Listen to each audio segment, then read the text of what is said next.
जन्म और बचपन। बर्बरीक बचपन से ही बहुत वीर, दयालु और धर्मपरायण थे। उनकी माता ने उन्हें सिखाया था कि हमेशा हारने वाले, कमजोर का साथ देना।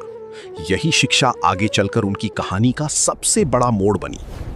3 बाण यानी 3 तीर की शक्ति। बर्बरीक ने भगवान शिव की कठोर तपस्या की और उनसे 3 अद्भुत बाण प्राप्त किए।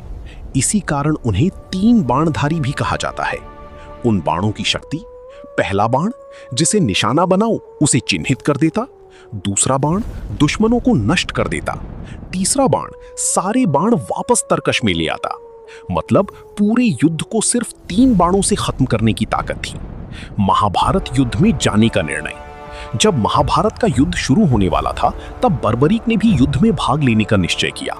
लेकिन उन्होंने अपनी मां को वचन दिया कि मैं हमेशा हारने वाली सेना का साथ दूंगा।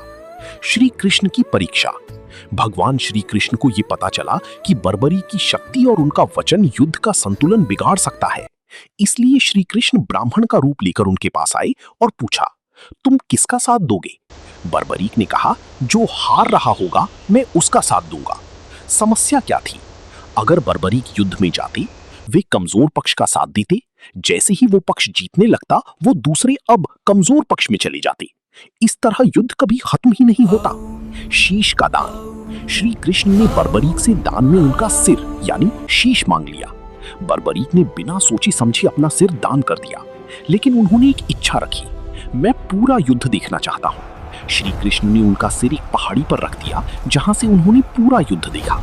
खाटू श्याम जी नाम कैसे पड़ा? युद्ध के बाद श्री कृष्ण ने प्रसन्न होकर कहा कि कलयुग में तुम मेरे नाम से पूजे जाओगे, श्याम। राजस्थान की खाटू यानी सीकर में उनका मंदिर स्थापित हुआ, इसलिए वे खाटू श्याम जी कहलाए।